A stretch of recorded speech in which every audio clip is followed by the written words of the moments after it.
wabarakatuh. Pada kesempatan hari ini saya akan membahas tentang membangun budaya keselamatan pasien di Rumah Sakit Permata Cibubur. Sesi selanjutnya akan ada materi dan ada penjelasan tentang apa itu patient safety, apa itu poin-poin yang mendukung dan budaya patient safety, dan apa sih dimensi-dimensi yang bisa kita ukur untuk mengetahui budaya keselamatan pasien di Rumah Sakit Permata Cibubur. Membangun budaya keselamatan pasien di Rumah Sakit Permata Cibubur. Ya, profil patient safety atau keselamatan pasien di dunia itu 134 juta pasien itu di negara-negara yang belum berkembang dan berkembang mendapatkan bahaya akibat perawatan yang tidak aman. Ya. 1 dari 10 perawatan yang tidak aman itu bahkan menyebabkan kematian atau kecatatan, ya itu sangat berbahaya ya. Dan 4 dari 10 pasien yang mendapatkan insiden membahayakan tersebut terjadi dalam perawatan atau pelayanan di rumah sakit ya, atau rawat jalan atau perawatan inap. Dan sebetulnya 80% tersebut dapat dicegah ya dengan sistem yang baik ya, dengan sistem patient safety.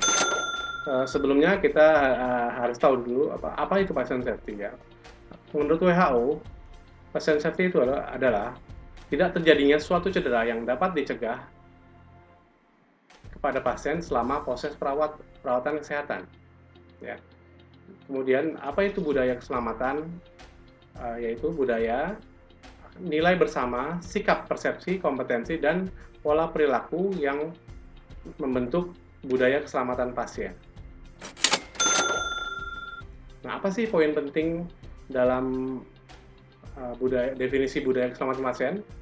Yang pertama adalah nilai bersama, sikap, persepsi, kompetensi, dan itu akan membentuk pola perilaku.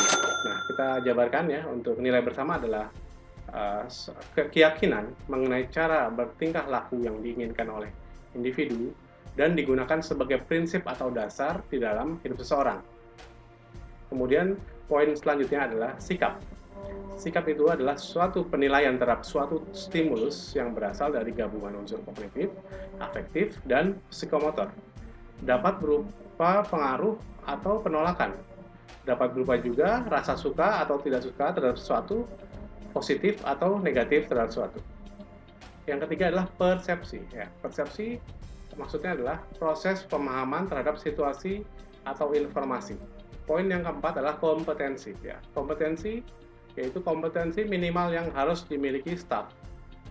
Kompetensi terhadap uraian tugas dan tugas sehari-hari sesuai dengan uraian tugas masing-masing yang dapat terukur secara objektif. Nah, keempat poin tadi membentuk pola perilaku ya. Oke ya.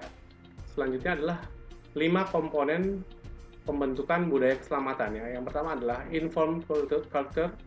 Itu mereka yang mengelola dan mengoperasikan sistem mempunyai pengetahuan tentang faktor manusia, teknik, organisasi, dan lingkungan yang menentukan safety atau keselamatan dari sistem sebagai suatu keseluruhan. Reporting culture, yaitu atau budaya lapor, suatu iklim organisasi di mana orang-orang disiapkan untuk melaporkan error atau kesalahan serta KNC atau near miss yang mereka lakukan. Just culture, yaitu suatu suasana saling percaya atau trust di mana orang-orang didorong bahkan diberi hadiah reward untuk memberikan informasi penting terkait keselamatan ya, safety, tetapi di mana mereka juga jelas tentang garis batas antara perilaku yang diterima acceptable dan tidak acceptable atau tidak diterima. Ya.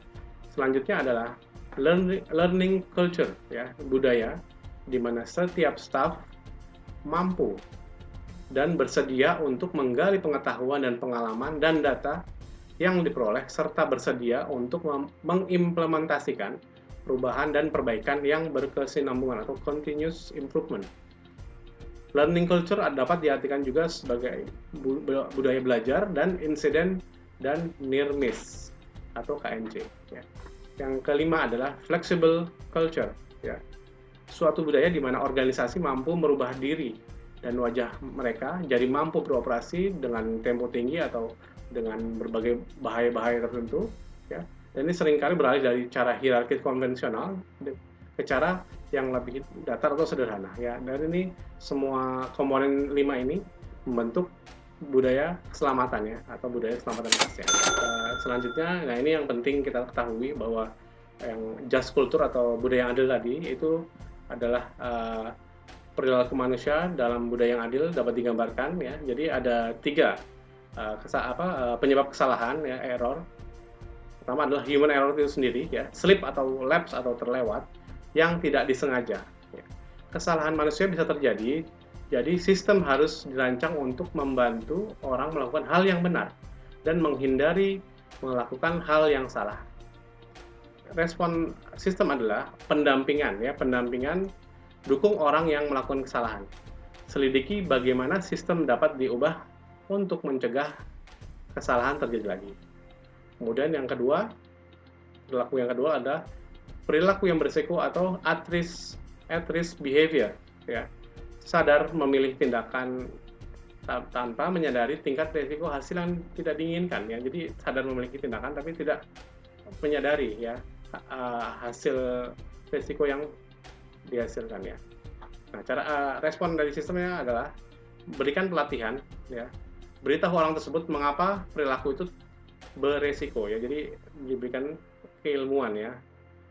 Kemudian respon juga itu selidiki alasan mereka memilih perilaku ini, ya, dan lakukan perbaikan sistem jika perlu. Oke. Yang perilaku yang ketiga, perilaku yang ceroboh atau reckless behavior, memilih tindakan dengan pengetahuan dan tanpa sadar mengabaikan resiko bahayanya. Dan ini adalah perilaku yang membahayakan, ya. Jadi respon sistem adalah menindak, ya, atau tindakan disiplin, ya, menjadi patokan pengukuran budaya keselamatan pasien di rumah sakit. Jadi ada 12 dimensi, ya.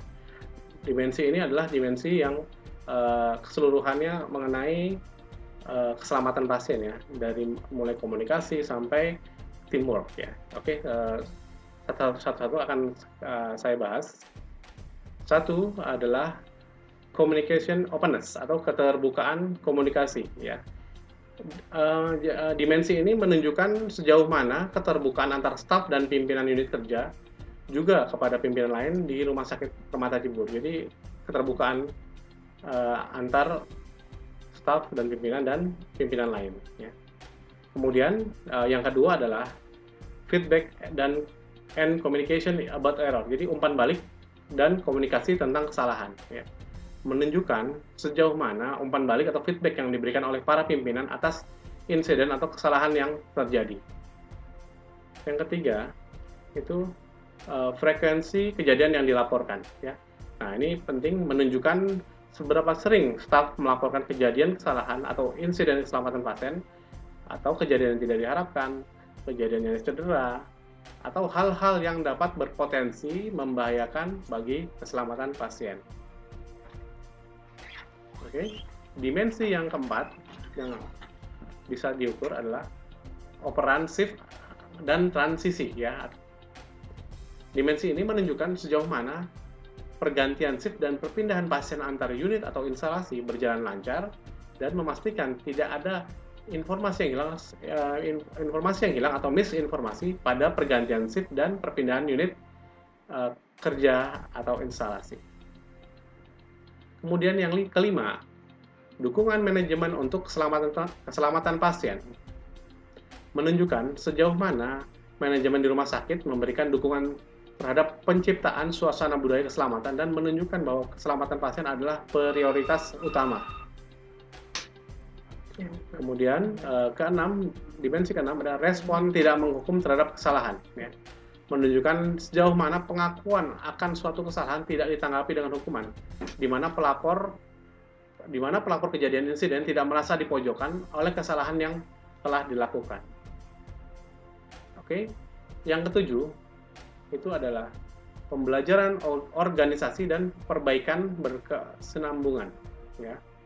Menunjukkan sejauh mana staf di rumah sakit mau dan bersedia belajar secara terus-menerus demi peningkatan kinerja dan selalu berupaya mencegah terjadinya insiden keselamatan pasien dalam melakukan pekerjaan. Safety menyeluruh tentang keselamatan pasien, ya, menunjukkan sejauh mana seluruh staf di rumah sakit memahami tentang regulasi SPO, sistem keselamatan pasien yang ditetapkan di Rumah Sakit Permata Cibubur. Yang kesembilan adalah staffing atau pengelolaan sumber daya manusia atau staf, menunjukkan sejauh mana rumah sakit menyediakan staf atau SDM yang kompeten dan telah melakukan pengelolaan SDM yang efektif. Kemudian dimensi yang ke-10, dimensi kegiatan mempromosikan keselamatan pasien, ya. Jadi dimensi ini menunjukkan tindakan pimpinan dalam mempromosikan atau mendukung keselamatan pasien, menunjukkan sejauh mana tindakan para pimpinan di rumah sakit ini dalam mempromosikan atau mendukung keselamatan pasien. Ke-11 adalah kerjasama lintas unit, ya, antar unit, ya, menunjukkan sejauh mana kekompakan dan kerjasama antar unit atau antar instalasi dan menunjukkan sejauh mana saling berkoordinasi dalam memberikan pelayanan terbaik kepada pasien. Ya. Terus yang terakhir adalah kerjasama dalam unit, ya. Nah, ini menunjukkan sejauh mana anggota dari suatu unit kerja atau instalasi di rumah sakit kompak dan bekerja sama dalam satu unit sebagai satu kesatuan tim. Oke, demikianlah materi tentang membangun budaya patient safety atau membangun budaya keselamatan pasien di rumah sakit. Kalau bisa saya simpulkan bahwa budaya keselamatan pasien yang baik itu dapat mencegah terjadinya kesalahan atau kejadian atau IKP yang fatal terhadap pasien, ya. Kemudian 12 dimensi yang tadi saya paparkan itu adalah menjadi gambaran tolak ukur terhadap budaya keselamatan pasien di rumah sakit. Oke, selanjutnya akan ada survei post-test yang bisa kita ambil sebagai gambaran tolak ukur budaya keselamatan pasien di Rumah Sakit Permata Cibubur. Oke, terima kasih atas perhatian dan partisipasinya. Wassalamualaikum warahmatullahi wabarakatuh.